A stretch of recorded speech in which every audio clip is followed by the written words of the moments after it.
¿Cuál es el verdadero significado del sacrificio?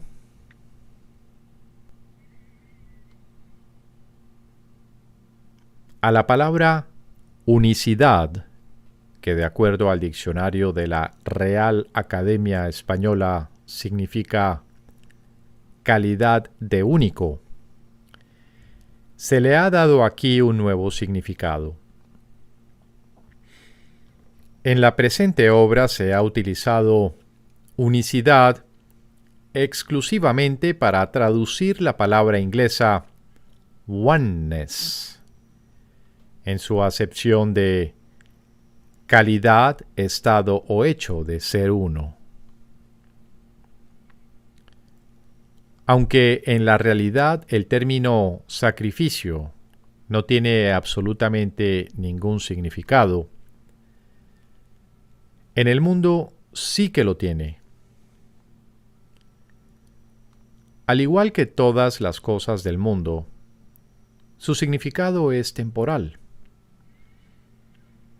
Y una vez que deje de haber necesidad de él, se disolverá finalmente en la nada de donde provino. De momento, su verdadero significado es una lección que tienes que aprender. Al igual que todas las demás lecciones, es una ilusión, puesto que en realidad no hay nada que aprender. Esta ilusión, no obstante, debe ser reemplazada por un mecanismo correctivo. Otra ilusión que reemplace a la primera para que ambas puedan finalmente desaparecer.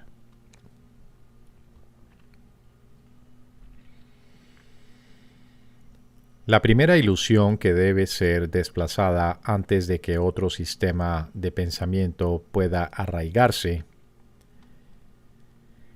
es que abandonar las cosas de este mundo supone un sacrificio. ¿Qué podría ser esto sino una ilusión, dado que el mundo en sí no es más que una ilusión? Se tiene que haber aprendido mucho, tanto para darse cuenta de que el mundo no tiene nada que ofrecer, como para aceptar este hecho. ¿Qué puede significar el sacrificio de lo que no es nada? No puede significar que como resultado de ello tengas menos. De acuerdo con el pensar del mundo, no hay sacrificio que no incluya al cuerpo. Piensa por un momento en aquello a lo que el mundo llama sacrificio. El poder, la fama, el dinero, los placeres físicos. ¿Quién es el héroe, entre comillas, que posee todas esas cosas? ¿Qué significado podrían tener excepto para un cuerpo? Mas un cuerpo no puede evaluar. Al ir en pos de tales cosas, la mente se identifica con el cuerpo, negando su identidad y perdiendo de vista lo que realmente es. Una vez que se ha producido esta confusión, a la mente le resulta imposible entender que todos los placeres, entre comillas, del mundo no son nada. Pero el sacrificio que estos conllevan, eso sí que es un sacrificio. Pues ahora la mente se ha condenado a sí misma a buscar sin la posibilidad de hallar nada, a estar insatisfecha y descontenta para siempre, y a no saber lo que realmente quiere hallar. ¿Quién podría escapar de esta autocondenación? solo a través de la palabra de Dios es posible escapar. Pues la autocondenación es una decisión acerca de nuestra identidad y nadie duda de lo que cree ser. Podrá dudar de todo, pero nunca de eso. Los maestros de Dios no sienten ningún pesar al renunciar a los placeres del mundo. ¿Cómo podría ser un sacrificio renunciar al dolor? ¿Lamentan acaso los adultos abandonar los juguetes que tenían de niños? Y el que ha vislumbrado la faz de Cristo, ¿podría sentir nostalgia por lo que ocurre en un matadero? Nadie que se haya escapado del mundo y de todos sus males lo contempla con condenación. No obstante, no puede sino alegrarse de estar libre del sacrificio que todas las cosas que el mundo valora le habrían exigido. Por ellas sacrificaba su paz. Por ellas sacrificaba su libertad. Y para poseerlas, hubiera tenido que sacrificar su esperanza de alcanzar el cielo y el recuerdo del amor de su Padre. ¿Quién, en su sano juicio, escogería lo que no es nada como sustituto de lo que lo es todo? ¿Qué es realmente el sacrificio? Es el precio que se paga por creer en las ilusiones. Es el precio que hay que pagar por negar la verdad. No hay placer en el mundo que no exija esto, pues de otra manera se vería que el placer es dolor, y nadie pediría dolor si reconociese que eso es lo que está pidiendo. La idea de sacrificio es la que lo ciega. No se da cuenta de lo que está pidiendo y por lo tanto lo busca de 1000 maneras y en 1000 lugares distintos, creyendo en cada ocasión que está allí. Pero siempre acaba desilusionado. Busca, pero no halles. Sigue siendo el decreto implacable de este mundo, y nadie que persiga los objetivos del mundo puede eludirlo. Tal vez pienses que este curso requiere que sacrifiques todo aquello que tienes en gran estima. En cierto sentido, eso es cierto, pues tienes en gran estima cosas que crucifican al Hijo de Dios, y el objetivo de este curso es liberarlo. Pero no te equivoques con respecto a lo que el sacrificio realmente significa. El sacrificio es siempre la renuncia a lo que quieres. ¿Y qué es, oh Maestro de Dios, lo que quieres?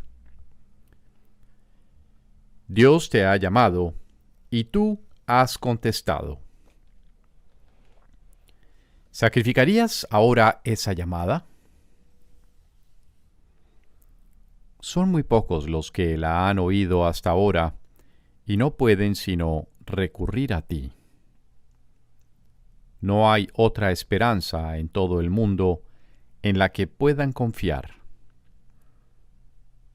No hay otra voz en todo el mundo que sea eco de la de Dios. Si sacrificas la verdad, ellos se quedan en el infierno. Y si ellos se quedan en el infierno, tú no podrías sino quedarte allí con ellos. No olvides que el sacrificio es total.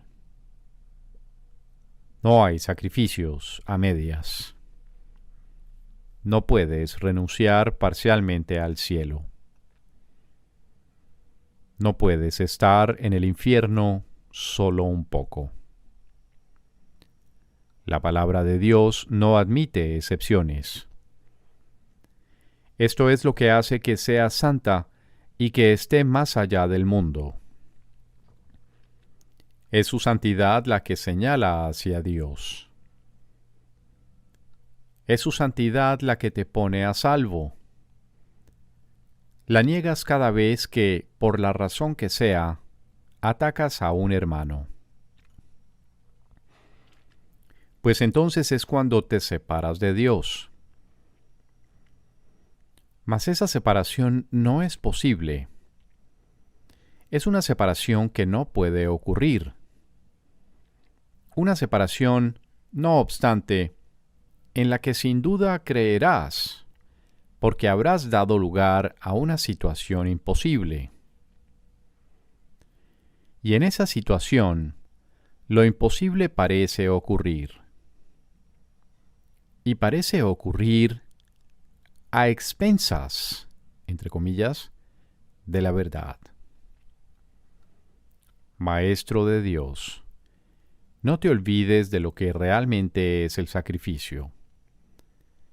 Y recuerda lo que cada decisión que tomas significa en función de su costo. Decide en favor de Dios y todo se te dará sin costo alguno. Decide contra Él y escoges lo que no es nada, a costa de la conciencia de lo que es todo. ¿Qué quieres enseñar? Recuerda solamente lo que quieres aprender, pues eso es lo único que debe importarte. La expiación es para ti. Tu aprendizaje la reivindica y tu aprendizaje la provee. El mundo no te la ofrece, pero aprende este curso y será tuya. Dios te ofrece su palabra, pues tiene necesidad de maestros. ¿Qué otra manera puede haber de salvar a su Hijo?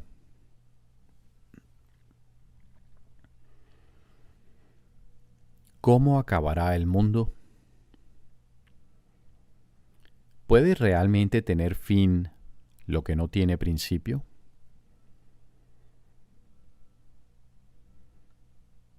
El mundo acabará en una ilusión, tal como comenzó.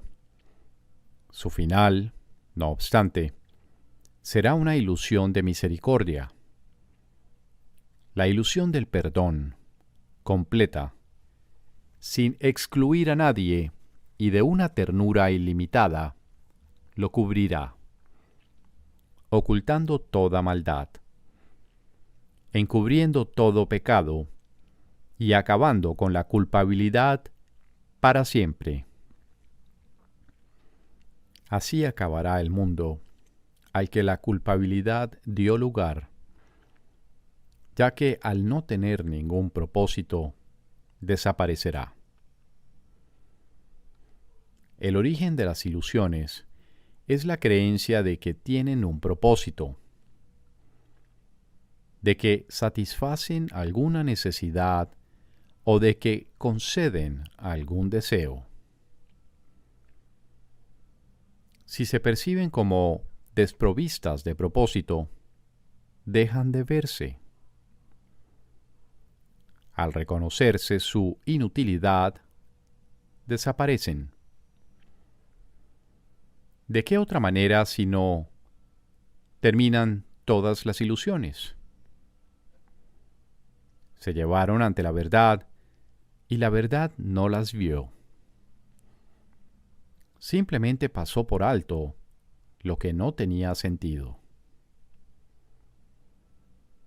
Mientras el perdón no sea completo, el mundo seguirá teniendo un propósito. Es el lugar donde nace el perdón. donde crece y donde se vuelve más fuerte y abarcador. Aquí se le alimenta, pues es aquí donde se le necesita.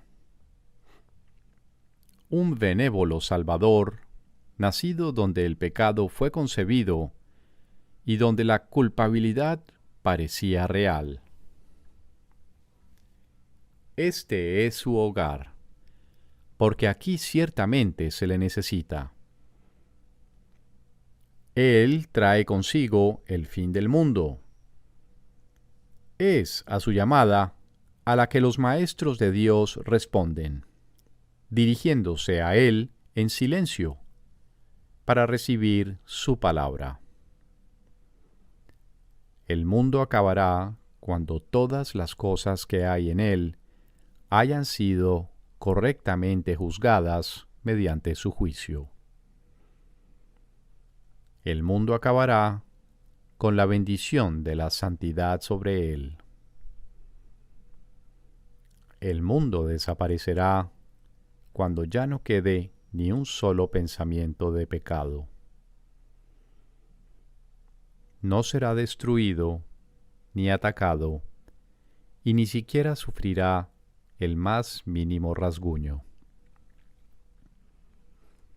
Simplemente dejará de parecer que existe. Ciertamente parece que esto se encuentra muy, pero que muy lejos en el futuro. Cuando ya no quede ni un solo pensamiento de pecado, parece ser, en efecto, un objetivo a largo plazo. Pero el tiempo se detiene y sirve al objetivo de los maestros de Dios. En el instante en que cualquiera de ellos acepte la expiación para sí mismo, no quedará ni un solo pensamiento de pecado. Perdonar un solo pecado no es más fácil que perdonarlos a todos. La ilusión de que hay grados de dificultad es un obstáculo que el Maestro de Dios tiene que aprender a pasar de largo y dejar atrás.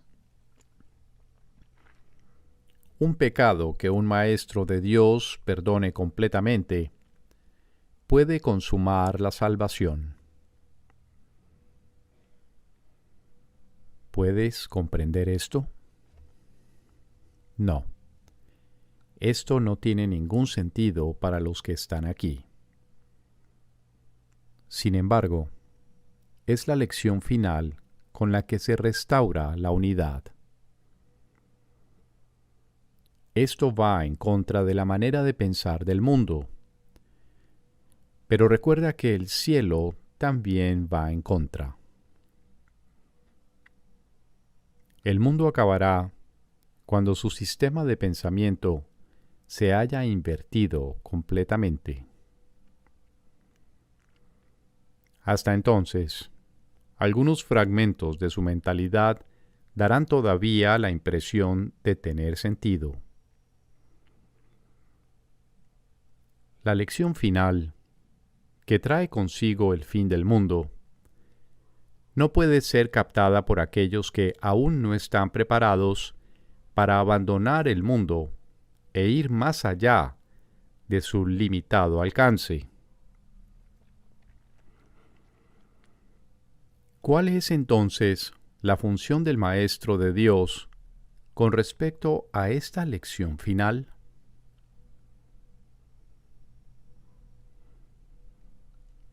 Simplemente tiene que aprender cómo considerarla y estar dispuesto a encaminarse en esa dirección. Necesita confiar simplemente en que si Dios le dice que esta es una lección que él puede aprender, es porque la puede aprender. No juzga si es difícil o fácil. Su maestro se la señala y él confía en que él le enseñará cómo aprenderla. El mundo acabará con alegría, porque es un lugar triste. Cuando la alegría haya llegado, el propósito del mundo habrá terminado. El mundo acabará en paz, porque es un campo de batalla. Cuando la paz haya llegado, ¿qué propósito podrá tener un mundo? El mundo acabará entre risas, porque es un valle de lágrimas. ¿Quién puede seguir llorando allí donde hay risa? Y solo el completo perdón da lugar a todo esto para bendecir el mundo. El mundo partirá en bendiciones, pues no acabará como comenzó. Convertir el infierno en cielo es la función de los maestros de Dios, porque lo que enseñan son lecciones que reflejan el cielo. Siéntate ahora por un momento con verdadera humildad y date cuenta de que puedes hacer todo lo que Dios desea que hagas. No seas arrogante, ni digas que no puedes aprender su programa de estudios. Su palabra afirma lo contrario. Su voluntad se hará. No puede ser de otra manera. Y da gracias de que así sea. ¿Será cada uno de nosotros juzgado al final? Por supuesto que sí. Nadie puede escaparse del juicio final de Dios. ¿Quién podría huir para siempre de la verdad? Mas el juicio final no tendrá lugar hasta que deje de asociarse con el temor. Algún día cada cual le dará la bienvenida, y ese mismo día se le concederá. Oirá su inocencia proclamada por todos los rincones del mundo, y éste quedará liberado al aceptar el juicio final de Dios sobre él.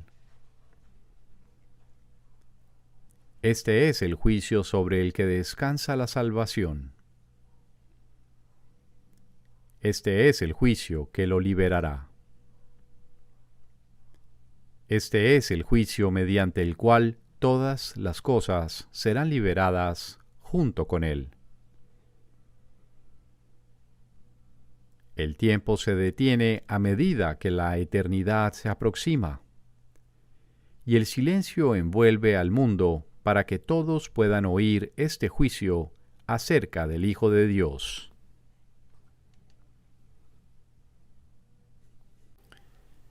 Santo eres, eterno, libre e íntegro, y te encuentras para siempre en paz en el corazón de Dios. ¿Dónde está el mundo ahora? ¿Y a dónde el pesar? Maestro de Dios, ¿es este el juicio que tienes acerca de ti mismo? ¿Crees que es completamente cierto? No. Todavía no. Todavía no. Mas ese sigue siendo aún tu objetivo, la razón por la que estás aquí. Tu función es prepararte para poder llegar a oír este juicio y reconocer que es verdad. Basta con que lo creas completamente durante un solo instante para que vayas más allá de la creencia a la certeza. Un instante que pases fuera del tiempo puede producir el fin de éste. No juzgues, pues solo te juzgas a ti mismo, y así no haces sino demorar el juicio final. Maestro de Dios, ¿cuál es tu juicio acerca del mundo? ¿Has aprendido ya a hacerte a un lado y a oír la voz del juicio dentro de ti? ¿O todavía intentas usurpar su función? Aprende a aquietarte, porque su voz se oye en la quietud. Y su juicio les llega a todos los que se hacen a un lado y escuchando calmadamente, lo esperan. Tú que a veces estás triste y a veces enfadado, tú que a veces sientes que no se te da lo que te corresponde y que tus mejores esfuerzos se topan con falta de aprecio e incluso desprecio, abandona esos pensamientos tan necios. Son demasiado nimios e insignificantes como para que sigan ocupando tu santa mente un solo instante más. El juicio de Dios te espera para liberarte. ¿Qué puede ofrecerte el mundo, independientemente de cómo juzgues sus regalos, que tú prefirieses tener? Serás juzgado, y juzgado con equidad y honestidad. Dios no conoce el engaño. Sus promesas son seguras. Recuerda solo eso. Sus promesas garantizan su juicio, y solo éste será aceptado al final. Tu función es hacer que este final llegue cuanto antes. Tu función es mantener su juicio en tu corazón y ofrecérselo a todo el mundo para así mantenerlo a salvo. ¿Cómo debe pasar el día el Maestro de Dios? Para un Maestro de Dios avanzado, esta pregunta es irrelevante. No tiene un programa fijo, pues las lecciones cambian de día en día. Pero el Maestro de Dios está seguro de una sola cosa: las lecciones no cambian al azar. Al darse cuenta de esto y entender que es verdad, el Maestro descansa contento. Se le dirá cuál ha de ser su papel hoy, mañana y siempre. Y aquellos que compartan ese papel con él, le encontrarán para que juntos puedan aprender las lecciones de ese día. Nadie de quien él tenga necesidad estará ausente. No se le enviará a nadie que no tenga un objetivo de aprendizaje ya establecido y que pueda aprender ese mismo día. Para el Maestro de Dios avanzado, esta pregunta es, por consiguiente, superflua. Ya la planteó y ya se le contestó, y él se mantiene en continuo contacto con la respuesta. Ya lo tiene todo, y ve desplegarse ante él, seguro y libre de obstáculos, el camino que tiene que recorrer. Pero ¿qué ocurre con aquellos que todavía no han alcanzado la certidumbre que él posee?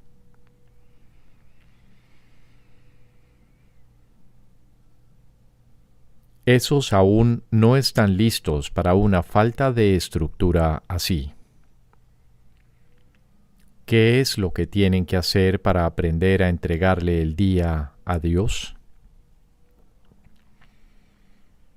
Hay algunas reglas generales a seguir, aunque cada cual debe usarlas a su manera, como mejor pueda.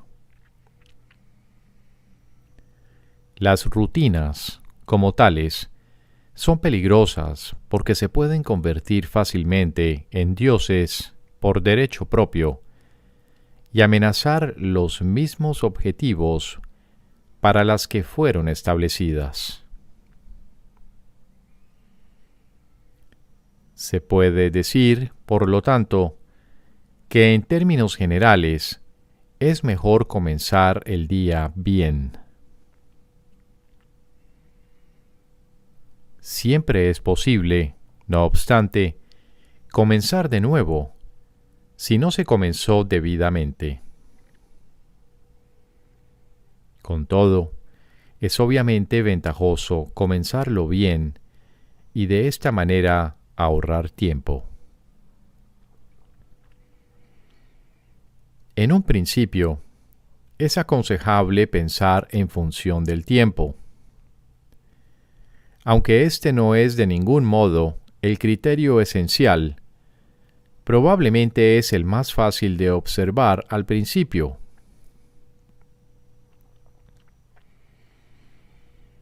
Inicialmente se hace hincapié en ahorrar tiempo, que si bien sigue siendo importante a lo largo de todo el proceso de aprendizaje, se recalcará cada vez menos.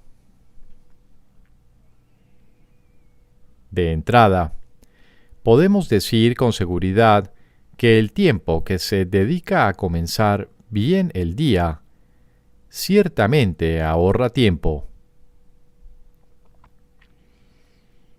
¿Cuánto tiempo debe emplearse en ello? Eso depende del mismo Maestro de Dios, quien no puede adjudicarse a sí mismo ese título hasta que haya completado el libro de ejercicios. Ya que estamos aprendiendo dentro del marco de este curso. Después de haber finalizado las sesiones de práctica más estructuradas, contenidas en el libro de ejercicios, la necesidad individual será el factor determinante. Este curso es siempre práctico. Puede ser que el Maestro de Dios no se encuentre en una situación que sea conducente a pasar unos minutos en un estado de quietud nada más despertarse. Si ese es el caso, que recuerde tan solo que su elección es pasar un rato con Dios lo antes posible y que lo haga. La cantidad de tiempo que dedique a ello no es lo más importante. Uno puede fácilmente pasarse una hora sentado inmóvil con los ojos cerrados y no lograr nada. O bien puede, con igual facilidad, dedicarle a Dios solo un instante y en ese instante unirse a Él completamente. Quizá la única generalización que puede hacerse al respecto es la siguiente. Dedica un rato lo antes posible, después de despertarte, a estar en silencio y continúa durante 1 o 2 minutos más después de que haya comenzado a resultarte difícil. Probablemente descubrirás que la dificultad disminuye y desaparece. En caso de no ser así, ese es el momento de parar. Por la noche se debe seguir el mismo procedimiento. Tal vez tu periodo de sosiego deba ser temprano en la noche, si no te es posible hacerlo inmediatamente antes de irte a dormir. No debes hacerlo acostado. Es mejor estar sentado. en cualquier postura que prefieras. Habiendo completado el libro de ejercicios, seguramente habrás llegado a algunas conclusiones al respecto. Si te es posible, un momento apropiado para dedicárselo a Dios es justo antes de irte a dormir. Esto pone a tu mente en un estado de reposo y te aparta del miedo. Si te resulta más conveniente hacerlo más temprano, asegúrate al menos de no olvidarte pasar un rato, aunque solo sea un momento, en el que cierras los ojos y piensas en Dios. Hay un pensamiento en particular que debe recordarse a lo largo del día. Es un pensamiento de pura dicha, de paz, de liberación ilimitada. Ilimitada porque todas las cosas se liberan dentro de él. Crees que has construido un lugar seguro para ti mismo. Crees que has forjado un poder que te puede salvar de todas las cosas aterradoras que ves en sueños. Pero no es así. Tu seguridad no reside ahí. A lo que renuncias es simplemente a la ilusión de que puedes proteger tus ilusiones. Ese es tu temor, y solo ese. ¡Qué insensatez estar atemorizado por nada! Nada en absoluto. Tus defensas son inservibles, mas tú no estás en peligro. No tienes ninguna necesidad de ellas. Reconoce esto y desaparecerán. Y sólo entonces aceptarás tu verdadera protección. Cuán fácil y tranquilamente transcurre el tiempo para el Maestro de Dios que ha aceptado su protección. Todo lo que antes hacía en nombre de su propia seguridad ha dejado de interesarle. Ha puesto que está a salvo y sabe que lo está. Tiene un guía que no le ha de fallar. No es necesario que haga distinciones entre los problemas que percibe, porque aquel a quien acude reconoce que no hay grados de dificultad en su resolución. Está tan a salvo en el presente como lo estaba antes de que su mente aceptase las ilusiones, y como lo estará cuando las haya abandonado. Su estado no cambia con la ocasión o con el lugar, porque todas las ocasiones y todos los lugares son uno para Dios. En esto reside su seguridad. No tiene necesidad de nada más. Con todo, habrá tentaciones a lo largo del camino que al Maestro de Dios aún le queda por recorrer y tendrá necesidad de recordarse a sí mismo durante el transcurso del día que está protegido. ¿Cómo puede hacer eso, especialmente en los momentos en que su mente esté ocupada con cosas externas? Lo único que puede hacer es intentarlo, y su éxito dependerá de la convicción que tenga de que va a triunfar. Deberá tener absoluta certeza de que su éxito no procede de él, pero que se le dará en cualquier momento lugar o circunstancia que lo pida. Habrá ocasiones en que su certeza flaqueará, y en el momento en que esto ocurra, el Maestro de Dios volverá a tratar, como antes, de depender únicamente de sí mismo. No olvides que eso es magia, y la magia es un pobre sustituto de la verdadera ayuda. No es suficientemente buena para el Maestro de Dios, porque no es suficientemente buena para el Hijo de Dios.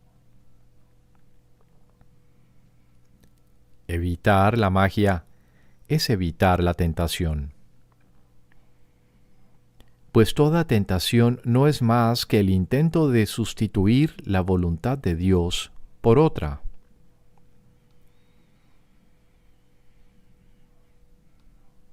Estos intentos pueden parecer ciertamente aterradores, pero son simplemente patéticos.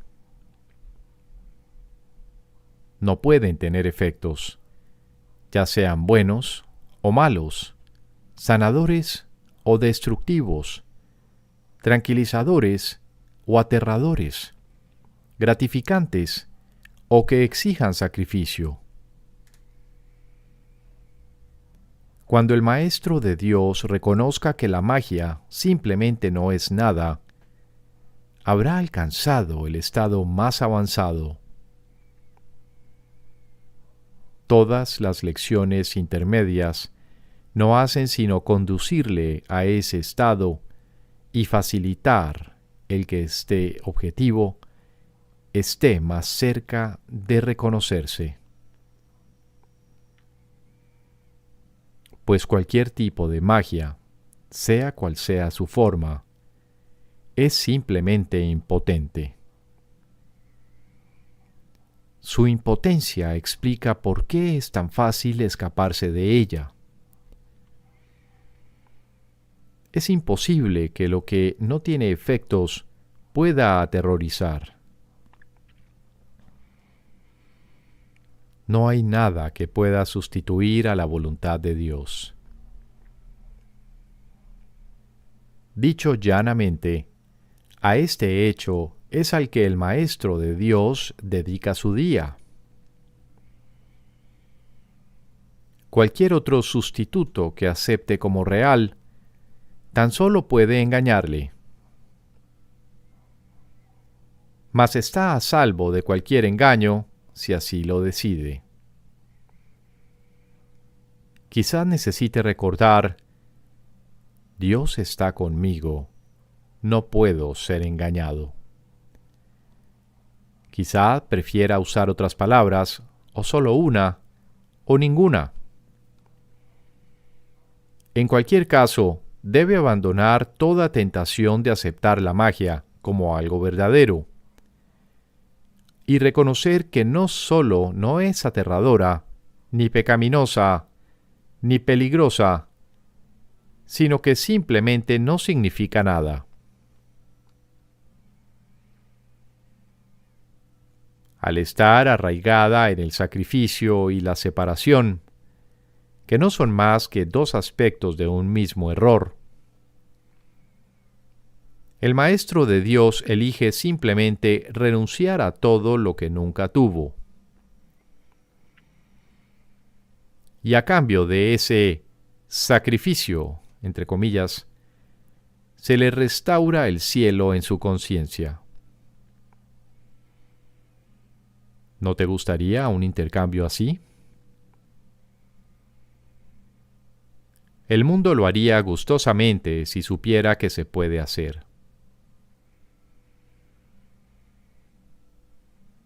Los maestros de Dios son los que deben enseñarle que sí se puede. Y por lo tanto, su función es asegurarse de que ellos mismos lo hayan aprendido. No hay otro riesgo durante el día, excepto el de poner tu confianza en la magia, pues solo eso conduce al dolor. no hay más voluntad que la de Dios. Sus maestros saben que esto es así y han aprendido que todo lo demás es magia. Lo que mantiene viva la creencia en la magia es la ilusión simplista de que la magia da resultado. Los maestros de Dios deben aprender a detectar las diversas formas de magia a lo largo de todo su entrenamiento, cada día y cada hora, e incluso cada minuto y cada segundo, y a percibir el hecho de que no significan nada. Cuando se las deja de temer, desaparecen. Y así se vuelve a abrir la puerta del cielo, y su luz puede volver a irradiar sobre la mente que se encuentra en paz.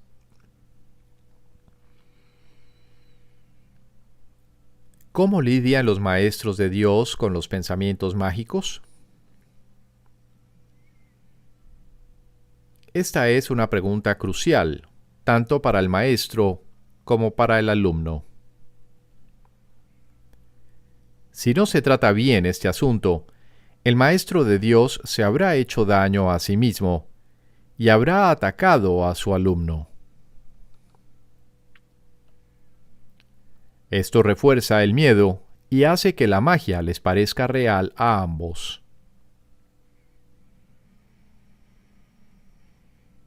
La manera de lidiar con la magia es, por lo tanto, una de las lecciones fundamentales que el maestro de Dios tiene que aprender cabalmente. Su responsabilidad principal al respecto es no atacarla. Si un pensamiento mágico despierta hostilidad, de la clase que sea, el maestro de Dios puede estar seguro de que está reforzando su propia creencia en el pecado y de que se ha condenado a sí mismo.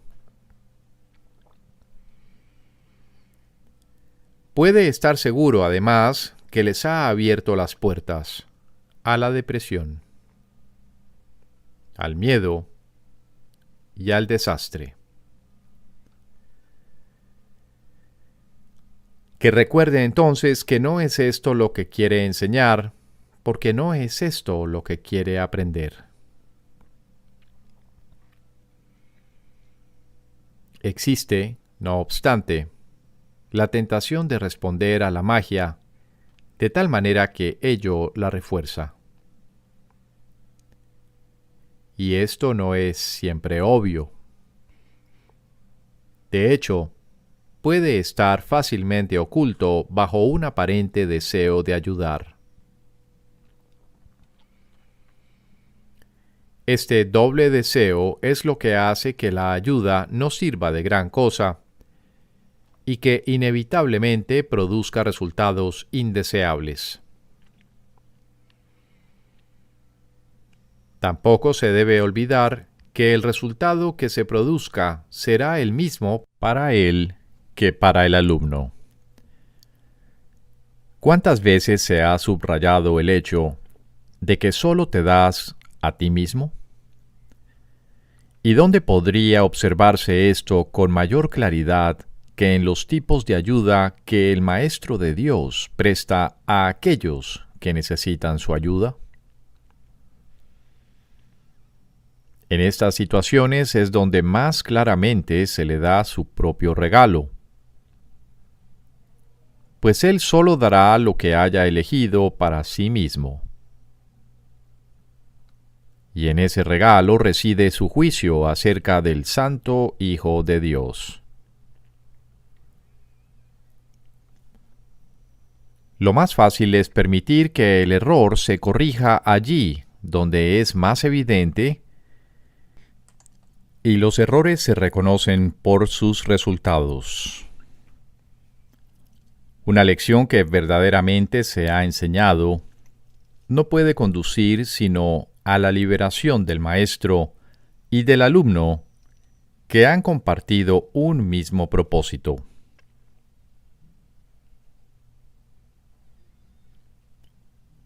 El ataque puede producirse únicamente si han percibido objetivos separados. Y este debe ser el caso si el resultado es cualquier otra cosa que no sea dicha. El hecho de que el Maestro de Dios tenga una sola meta hace que el objetivo dividido del alumno se enfoque en una sola dirección y que la llamada de ayuda se convierta en su única petición. Esta se contesta fácilmente con una sola respuesta, y esta respuesta llegará sin lugar a dudas a la mente del maestro. Desde ahí irradiará a la mente del alumno, haciéndola así una con la suya. Tal vez sea útil recordar que nadie puede enfadarse con un hecho. Son siempre las interpretaciones las que dan lugar a las emociones negativas. Aunque éstas parezcan estar justificadas por lo que aparentemente son los hechos, o por la intensidad del enfado suscitado. Este puede adoptar la forma de una ligera irritación, tal vez demasiado leve, como para ni siquiera poderse notar claramente.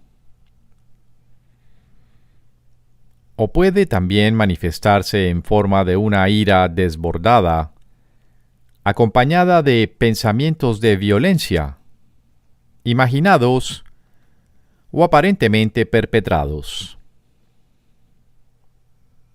Esto no importa.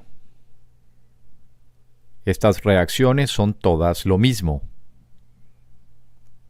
Ponen un velo sobre la verdad, y esto no puede ser nunca una cuestión de grados. O bien la verdad es evidente, o bien no lo es. No puede ser reconocida solo a medias. El que no es consciente de la verdad no puede sino estar contemplando ilusiones. Reaccionar con ira ante cualquier pensamiento mágico que se haya percibido es una de las causas básicas del temor. Examina lo que esta reacción significa y se hará evidente el lugar central que ocupa en el sistema de pensamiento del mundo.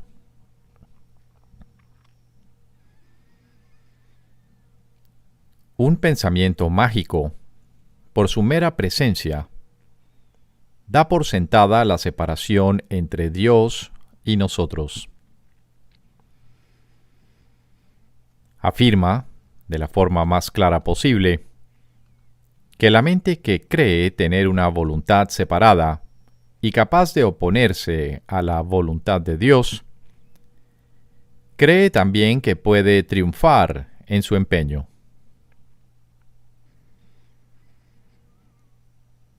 Es obvio que esto no es cierto. Sin embargo, es igualmente obvio que se puede creer que lo es. Y ahí es donde la culpabilidad tiene su origen. Aquel que usurpa el lugar de Dios y se lo queda para sí mismo, tiene ahora un enemigo, entre comillas, mortal. Y ahora él mismo tiene que encargarse de su propia protección y construir un escudo con que mantenerse a salvo de una furia tenaz y de una venganza insaciable. ¿Cómo se puede resolver esta injusta batalla? Su final es inevitable, pues su desenlace no puede ser otro que la muerte. ¿Cómo entonces puede uno confiar en sus propias defensas? Una vez más, pues, hay que recurrir a la magia, olvídate de la batalla. Acéptala como un hecho y luego olvídate de ella. No recuerdes las ínfimas probabilidades que tienes de ganar. No recuerdes la magnitud de el enemigo, ni pienses cuán débil eres en comparación con él. Acepta tu estado de separación, pero no recuerdes cómo se originó. Cree que has ganado la batalla, pero no conserves el más mínimo recuerdo de quién es realmente tu formidable contrincante, entre comillas. Al proyectar tu olvido, entre comillas, sobre él, te parecerá que él se ha olvidado también. Mas, ¿cuál va a ser ahora tu reacción ante todos los pensamientos mágicos? No pueden sino volver a despertar tu culpabilidad durmiente, que has ocultado, pero no has abandonado.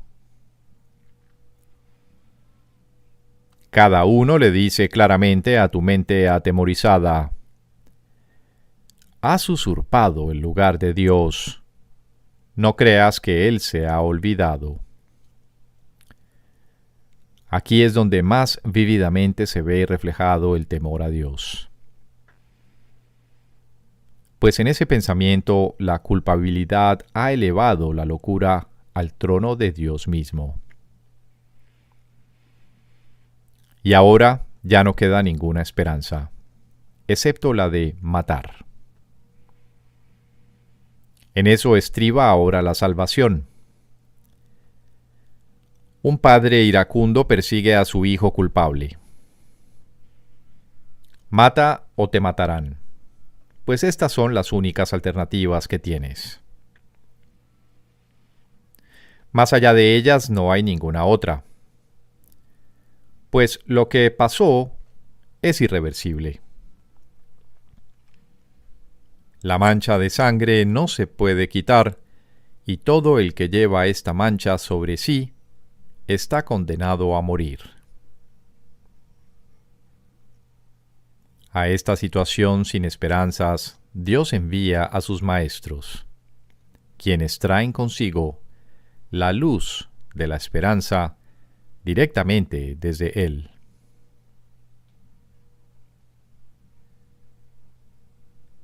Hay una manera de escapar que se puede aprender y enseñar, pero requiere paciencia y una gran dosis de buena voluntad.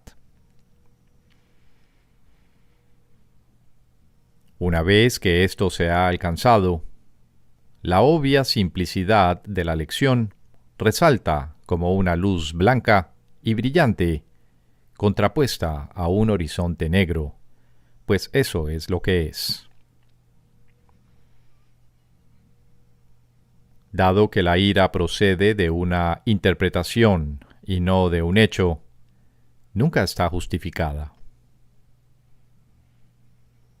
Una vez que esto se entiende, aunque solo sea en parte, el camino queda despejado. Ahora es posible dar el siguiente paso. Por fin se puede hacer otra interpretación. Los pensamientos mágicos no tienen que conducir necesariamente a la condenación, pues no tienen realmente el poder de suscitar culpabilidad.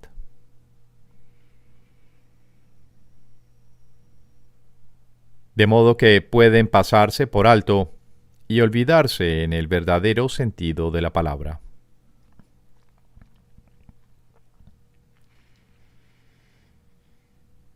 La locura tan solo aparenta ser algo terrible. En realidad, no puede hacer nada, pues no tiene ningún poder. Al igual que la magia, que se convierte en su sirviente, ni ataca ni protege. Verla y reconocer su sistema de pensamiento es ver lo que no es nada? ¿Puede acaso lo que no es nada suscitar ira? Difícilmente. Recuerda, Maestro de Dios, que la ira reconoce una realidad que no existe. No obstante, es un testigo fidedigno de que tú crees en ella, como si se tratase de un hecho. Y ahora no podrás escapar hasta que te des cuenta de que has estado reaccionando a tus propias interpretaciones, las cuales habías proyectado sobre el mundo externo.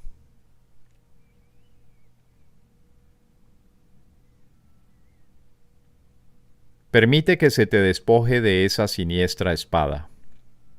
La muerte no existe. La espada tampoco. El temor a Dios carece de causa. Su amor, en cambio, es la causa de todo lo que está más allá de todo temor. Y es, por lo tanto, por siempre real y eternamente verdad. ¿Cómo se lleva a cabo la corrección?